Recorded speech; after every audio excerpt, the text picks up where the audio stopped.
Et salut. Désolé de vous avoir fait un peu poireauter, mais c'était pour mieux vous faire écouter cette formidable musique que m'a fait Destinova, bien sûr, que vous connaissez déjà par cœur, puisque c'est le générique à chaque fois, que ce soit des vidéos ou des lives. Je vois qu'il y a déjà du monde. Salut Data, salut Kevin, salut Violette, salut Bonite, salut à tous. Je profite aussi encore une fois pour dire merci à tous ceux qui nous ont rejoints dans les follow et des abonnés et tout ça. Je m'y attendais pas, c'est super. Je me répète, hein, mais je crois que je dirai jamais assez merci, ça fait toujours super plaisir. Donc, chose promis, chose due, ce soir, on va passer sur le bloc opératoire de la figurine. Ce soir, je vais faire de la conversion. Et comme promis, je vais faire de la conversion sur les figurines de Warband. Donc, je voulais commencer par le début du process, même s'il est déjà commencé, parce que j'ai déjà eu mes idées en fait, mais vous montrer un peu comment je bosse. C'est-à-dire que généralement, j'attaque pas forcément tout de suite mes conversions, même si ça arrive des fois que je prenne des bouts et on y va, quoi. Généralement, je gribouille un peu avant, je me base aussi sur le profil de la figurine, sur ce qu'elle représente. Donc, je vais vous parler un peu du jeu quand même. Et donc, du coup, notre ami Bounit, qui est dans le chat, m'a fait le petit cadeau de vous faire un petit... Donc, de temps en temps, on a le droit d'avoir un petit artwork pour me dire « Hey, t'as vu, ça va bientôt sortir. » Et donc, ce soir, moi, je vous avais posté sur Instagram et sur Facebook un artwork mais resté dans l'ombre. Je vous dévoile ça tout de suite ou je fais l'influenceur à 2 balles et je vous dis qu'on regardera ça en fin de vidéo pour que vous restiez.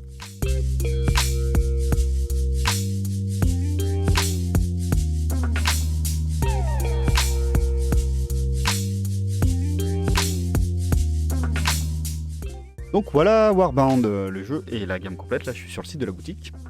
Donc je crois que je l'ai déjà dit plusieurs fois dans les lives, mais c'est une de mes gammes de figurines préférées. Je trouve que vous avez fait un super travail et qu'il y a vraiment une vraie identité aux figurines. Et puis bah voilà, les sculpteurs ils ont fait un taf de ouf. Et puis maintenant il y a les peintres qui les peignent, pareil, taf de ouf. Taf de ouf. Et donc nous, qu'est-ce que j'ai à la maison? J'ai l'équivalent des premiers starters, que sont les Raiders et la caravane. Et donc du coup, ce sera à partir de ces figurines là qu'on va faire nos conversions. Donc voilà, ce sera les figurines sur lesquelles on va bosser. Pour ceux qui connaissent pas, je vais quand même faire le petit speech. Warband, donc c'est un jeu de figurines qui se joue sur un plateau avec des hexagones, pas des cases. Et une des particularités de Warband, c'est qu'on compose son équipe avec des profils de cartes. Et c'est pas des points comme la plupart des jeux auxquels vous avez vu, vous m'avez peut-être vu jouer, ou auxquels vous êtes habitué. C'est-à-dire qu'on a un certain nombre de cartes limitées, et on doit composer son deck, et c'est comme ça qu'on forme sa bande, c'est pas une question de points. Les cartes n'ont pas de valeur en soi. Et ça c'est une des originalités, et une autre originalité qui est dans le gameplay surtout, c'est il y a un panneau des actions qui sont possibles de faire pendant votre tour. Et à chaque fois, les deux joueurs qui s'affrontent vont devoir sélectionner les actions qu'ils vont faire dans ce panneau. Et donc du coup, sélectionner une action qui est dans le panneau, ça veut dire l'enlever du panneau finalement. Et donc enlever cette action possible à votre adversaire. Donc il y a ce jeu aussi de stratégie qui fait que vous allez choisir les actions aussi pour gêner votre adversaire, tout ça qui se met en place. Et c'est un panneau, un tableau qui évolue au fil des tours de la partie. C'est très vite fait résumé, mais n'hésitez pas à aller voir sur la chaîne de Indie Wargame de YouTube. C'est d'ailleurs comme ça que j'ai découvert le jeu. Et Bonit avait fait, le créateur, donc avait fait plein de... qui est là dans le chat, salut.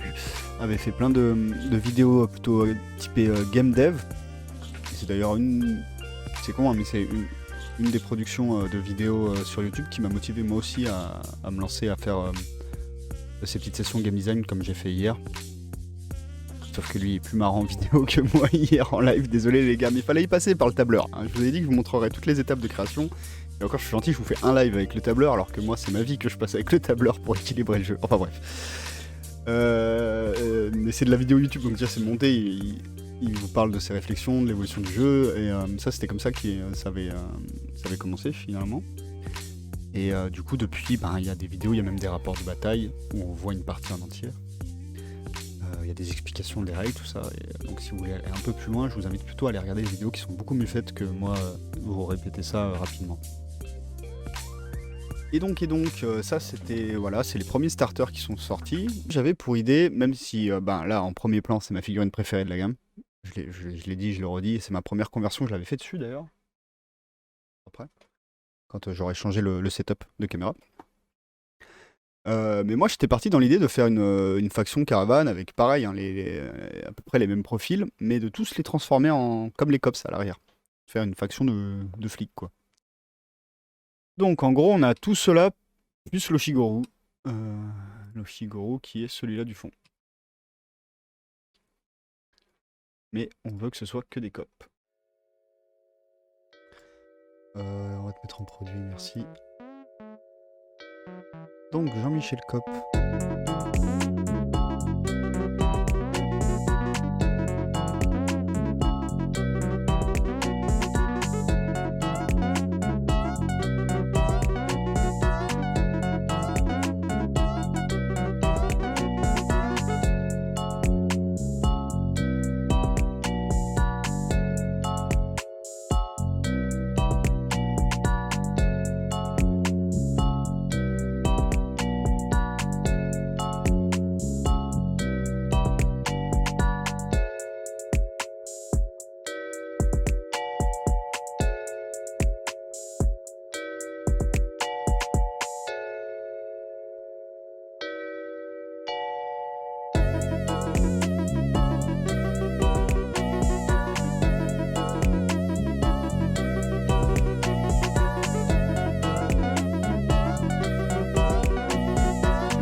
Mais si tu veux, attends, je vais faire un dessin vite fait. De toute façon, vous vouliez me voir dessiner. Mais je vous dis, ça va pas être de l'art, hein, ça fait longtemps que j'ai pas dessiné avec une tablette graphique, donc ça va vraiment être vite fof. Hein. Vous êtes prévenus. Ok. Est-ce que ça marche?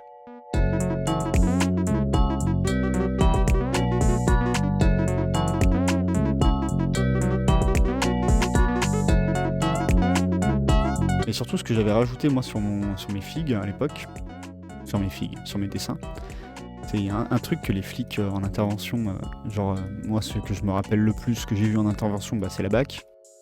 Pas forcément des bons souvenirs, mais ceux que j'ai vu le plus en tout cas c'est la BAC. Et ils ont souvent vous savez, un blouson noir là, comment ça s'appelle?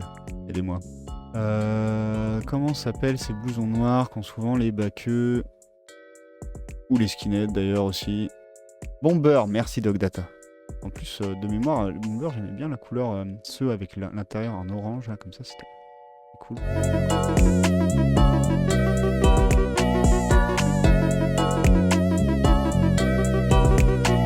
J'ai une matraque pour t'expliquer qu'il va falloir obtempérer.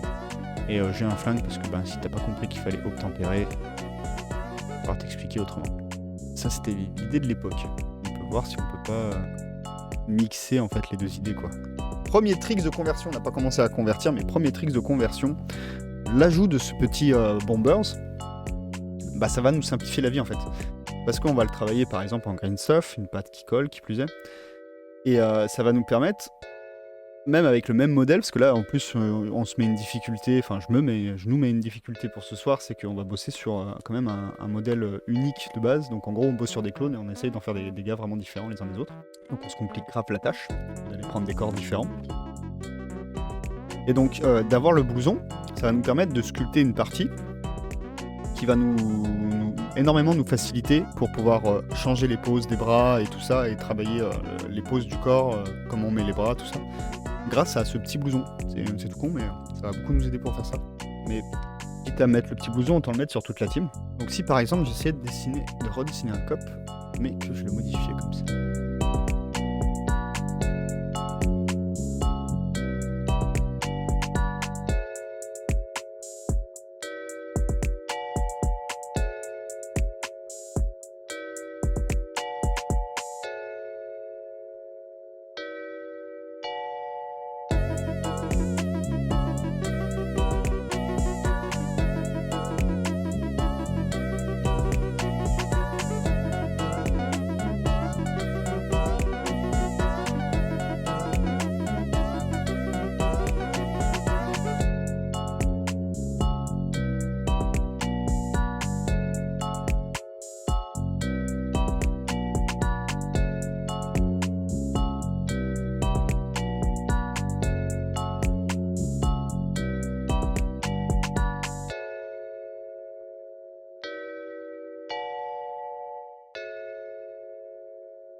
Voilà.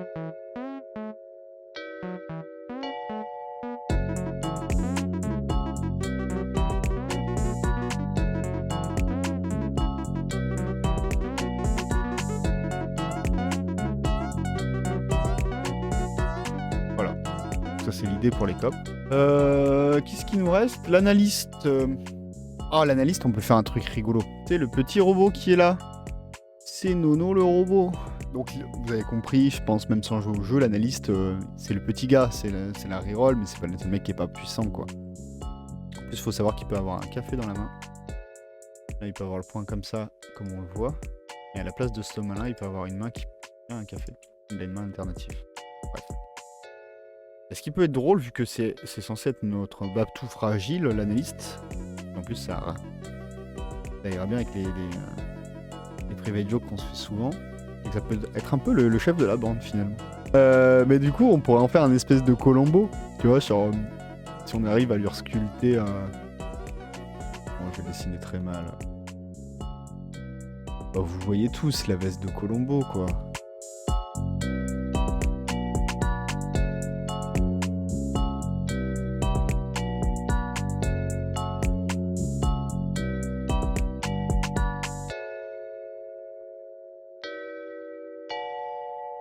T'adores l'idée? Bon bah nickel, on garde, on valide. Si tu adores l'idée Kevin, on valide. Moi je vous propose, le temps que j'installe le truc pour pouvoir passer sur l'établi, et je vais en profiter aussi pour tirer de latte avant de bosser.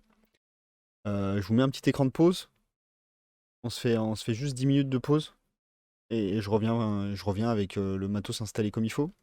Et on passe à la découpe et à ce pourquoi ce live, c'était pas me voir faire des gribouillons, c'était me voir découper des trucs.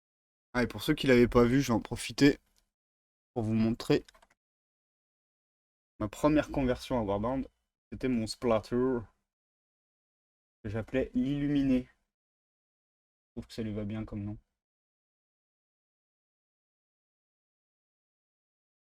Bah, il va nous regarder, ça va être l'inspecteur des travaux finis un peu. Meilleur moyen de mettre en danger sa figue, la laisser sur l'établi. Ne refaites pas ça à la maison.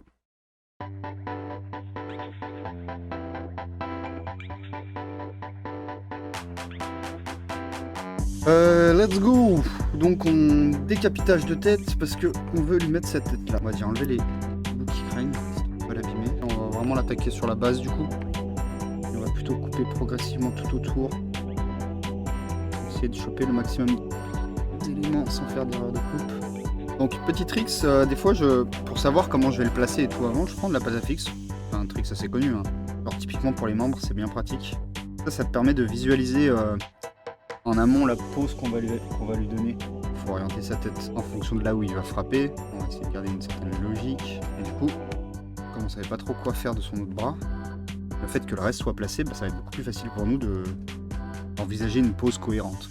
Quand on frappe, on prend son élan. Donc on va reculer l'épaule, on va reculer son corps du côté où on va lancer la frappe, et l'autre va rester vers l'avant. Donc du coup l'épaule qui est à l'arrière du personnage, et avec ce bras là qu'il est en train d'être dans le mouvement, dans l'élan pour frapper. On va travailler avec de la green stuff ce soir. L'intérêt de la green stuff, bah déjà c'est quand on n'en met pas beaucoup, généralement je travaille avec de la green stuff. Et la green stuff elle colle. Et du coup elle va aussi faire le même effet que la pâte à fixe qu'on nous offrait tout à l'heure. Comment que ça marche? Comme la plupart des pâtes du style, c'est-à-dire que en fait il y a deux éléments. Vous voyez il y a deux couleurs. Et en fait c'est le fait de mélanger ces deux pâtes distinctes qui va vous donner une pâte verte. C'est pour ça qu'elle s'appelle la green stuff. Et cette pâte verte va nous permettre d'être assez souple pour sculpter, plus un peu collante, mais elle va durcir naturellement dû au mélange. Donc après vous aurez un objet fini, sculpté et dur. Donc c'est pour ça que quand tu prépares une pâte, bah, tu finis ce que tu as à faire parce que elle va sécher après c'est du gaspillage. Moi j'aime pas gaspiller. Et sinon, ce que je vous montrais là, l'autre petit cops que j'avais bossé, bah, je l'ai pas bossé en greensoft, mais je l'avais travaillé au milliput. Une autre pâte qui fonctionne exactement de la même manière, mais elles ont des attributs un peu différents. Bah, le milliput déjà il colle moins. Et je sais que certains sculpteurs utilisent une technique où ils mélangent les deux, c'est intéressant. Après, si vous sculptez de A à Z, et là on travaille sur une sculpture qui est déjà faite, mais si vous le faites de A à Z, vous pouvez aussi utiliser de la Fimo. Mais par contre, si vous passez sur une figurine qui existe déjà, vous n'utilisez pas de la Fimo, parce que la Fimo nécessite un passage au four.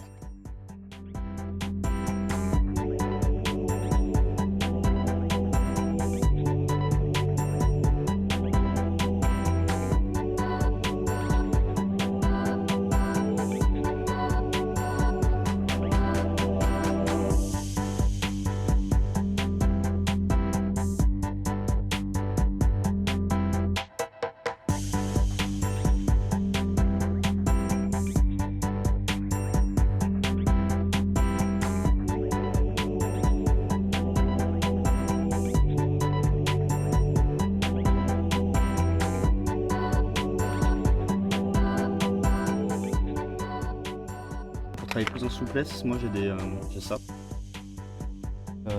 J'ai ça. Ça c'est des bouts en silicone en fait, c'est des pinceaux avec le bout il est en silicone. Très bien pour travailler la pâte. Et notamment ça sert aussi à lisser la pâte. Ça permet après par exemple d'enlever les petits coups de griffe, les traces de vos empreintes digitales, ce genre de choses qui vient se mettre petit à petit sur votre figurine à force de la manipuler. Ah, le mieux pour ça c'est aussi de bosser avec des gants, mais voilà. C'est bizarre de travailler avec des gants je trouve. En termes de sensation de toucher, j'aime pas trop. Il a un bomber, c'est comme son nom l'indique, un bomber c'est bombé, donc on va essayer de lui donner ce volume un peu bombé significatif de ce type de vêtements. J'aime beaucoup. Et en fait c'est bombé parce que, vous voulez, c'est un vêtement qui est, comment dire, qui est plutôt large, ouvert en soi, un sac à patates, hein, en vrai, mais qui est super serré sur la taille. Du coup ça donne cet effet un peu bombé comme ça. On va essayer d'effacer un peu mes empreintes digitales. Et aussi on va en profiter pour de temps en temps rajouter des plis, donner un peu de mouvement. Même si je donne des conseils tout longs, ça va être dur de cutter et de choisir les conseils. Peut-être que je cutterai beaucoup au montage et qu'il n'y a que ceux qui regarderont la rediff Twitch qui auront tous les conseils. Donc du coup pendant 15 jours, un truc peut-être plus condensé. D'ailleurs si je continue à faire le reste de la team en live, c'est une possibilité. Quitte à bosser, je peux toujours le faire en live.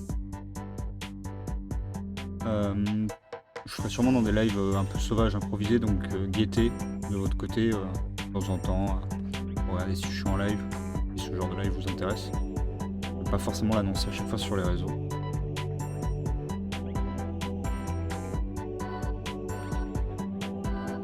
Alors lui, j'avais une idée, peut-être lui faire tenir son flingue en mode droit devant lui, comme en intervention, genre oh les mains.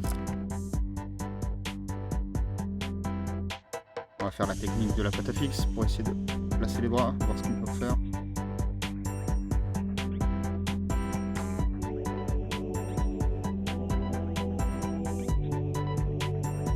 Alors ce qui est bien aussi dans la conversion je trouve, même si là on fait à peu près le même gars, et même si on avait décidé de lui mettre la même pose, vu qu'on est obligé de sculpter et tout, bah forcément les gars sont différents parce que on sculpte pas deux fois exactement la même chose, on n'est pas un pro, même les pros, pas des machines non plus.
tiennent en joue. Alors, ils rentrent dans une salle en mode sans intervention et ils tiennent en joue. Facile.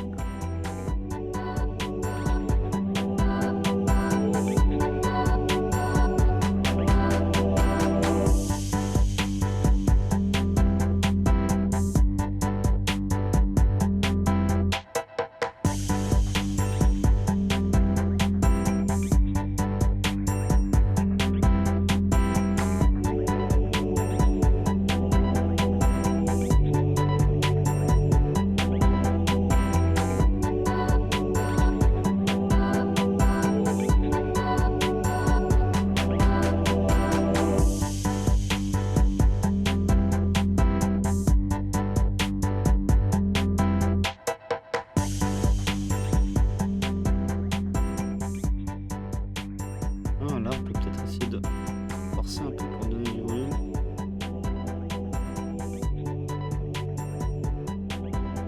Ce serait en fait le mouvement du tissu, comme s'il venait juste dégainer son arme rapidement et du coup le blouson est pris par la vitesse quoi.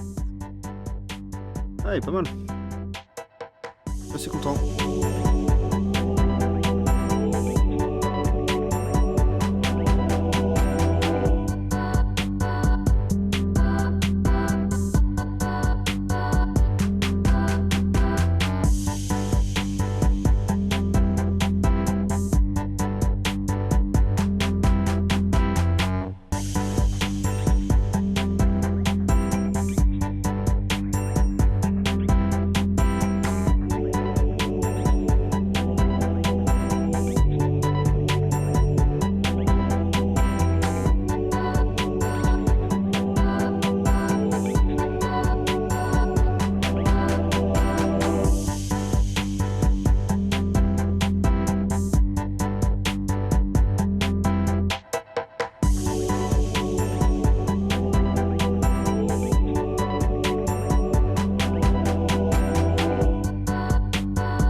C'est bon.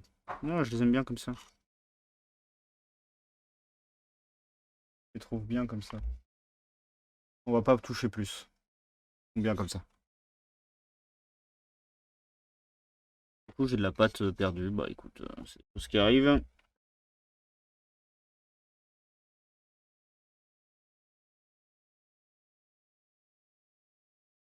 Donc voilà. On va arrêter là pour ce soir. Ça va bientôt être minuit. On a bien avancé, on en a fait 2. J'avais dit qu'on en ferait qu'un. Bon, il y a encore plein de trucs à faire dessus. Mais voilà, je pense que je les poursuivrai. Je poursuivrai le reste de la team comme ça, en live sauvage, quand je me mets dessus. Merci pour ceux qui sont restés jusque-là et pour tous ceux qui sont passés dans la soirée. Et ceux qui écoutent la VOD. Et bah, je vous dis, allez, ciao, ciao, bye bye.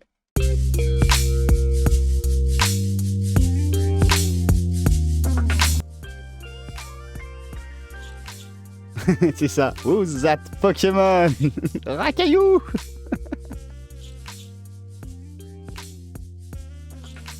Attention, je coupe le son. Plus de musique. Roulement de tambour. J'ai pas encore d'effet sonore, désolé, je ne suis pas un streamer professionnel. Donc c'est la faction des Raiders. Essai. Hop, le dealer. Dites-moi pas 21h s'il vous plaît. Donc voilà, magnifique artwork de Thomas, si je dis pas de bêtises. Bah, juste à blague, non, je dis pas de bêtises. Le dealer qui vient rejoindre la faction des Raiders. Ouais, il est vachement beau. Hein. Il est cool. Il a l'air d'avoir plein de détails, j'ai hâte de voir ce que va donner le sculpt. Les Raiders, il me semble que c'est Luxtentor qui fait tous les Raiders. Donc du coup, je suis pas très inquiet, je vous avoue, pour le sculpt. Hein. Je pense que ça va être tip top. J'attends de voir ça, mais il y a plein de petits détails. Puis on voit qu'il cache sa main derrière son dos. Donc comment ça va être interprété? Est-ce que c'est dans les artworks ou est-ce que ça va être libre d'interprétation pour notre ami Notre ami Lux, je ne sais pas. Donc voilà, un petit Raiders. Donc les Raiders, pour ceux qui connaissent pas le jeu, c'est nos amis en rouge, c'est ceux-là. Donc ils sont plutôt énervés et en guenilles, hein. Mais le dealer, c'est un petit Raiders. C'est un tout petit Raiders en termes physiques, parce que Bounit m'a envoyé un peu la description du personnage. Alors, je pense que je vais vous épargner ma lecture qui a... Mince, j'ai encore enlevé le Raiders, if la bêtise. Moi, je vais vous faire l'économie de la lecture, parce qu'on l'a vu dans le let's play narrative la dernière fois, je suis pas un très grand lecteur. Par contre, je peux vous résumer un peu ce que j'ai lu, parce que je l'ai lu quand même. Allez. Donc, en gros, le dealer, je vous la fais courte, mais le dealer, c'est un Okuma, donc c'est... les Okuma, c'est... Vous voyez chez les Raiders, c'est ces peuples-là qui sont un peu mutés. Qui sont plutôt agressifs et plutôt costauds, normalement. Mais parmi ces Okuma, il y en a qui sont chétifs, et ils les appellent comme ça, les chétifs. Et parmi ces chétifs, ben, il s'est avéré qu'ils étaient plus sociables que les autres, et ils ont vite fait le pont entre les clans Okuma et les caravanes humaines et les arches qui sont dans le monde de Warband, donc les humains classiques, quoi. Et ils sont vite pris de passion pour la négoce et échanger des trucs. En gros, ils ramassent un tas d'objets, un tas de débris derrière leur clan, puis ils essayent de revendre ça aux caravanes et d'échanger les objets, même s'ils comprennent pas trop la valeur des choses. C'est un petit peu les commerçants de la faction Raider. Mais ça reste des Okuma, donc ils perdent vite patience, ils s'énervent un peu, ils ont la gâchette facile, quoi. Mais physiquement, ils sont plutôt chétifs comparés aux autres. Voilà, c'est un petit peu le pitch. En très rapide que je viens de vous faire. Et donc du coup, ce soir, nous allons faire... Bah, pas un dealer, hein. On va rester sur les factions, sur les figurines de base. Mais j'ai hâte de voir ça quand ça va sortir. Donc, ça, c'était pour la petite révélation. Encore merci à toi, Bounit, de nous avoir offert ça. Et vous allez voir que on s'est fait zoulouter dans le game. Bounit avait tout prévu. Les Raiders, ils sont là avec les cartes de profil. Je peux pas tourner ça, je crois pas hein, là-dessus. Hein. Je ne crois pas. Et donc, si on farfouine, bah, il était déjà là, donc vous auriez pu deviner. Il suffisait de retourner dans les fichiers. Il avait déjà été placé dans la remise à jour des derniers profils.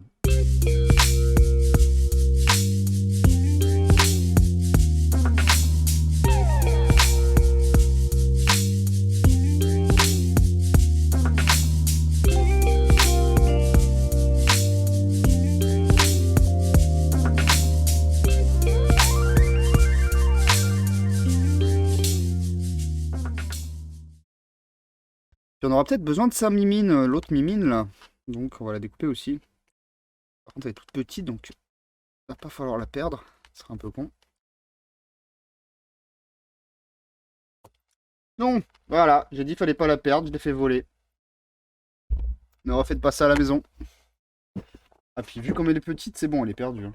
Bon ben... Mon gars, je te l'annonce, on va être obligé de te resculpter une main. Là, je vais pas chercher dans mon bordel, c'est bon.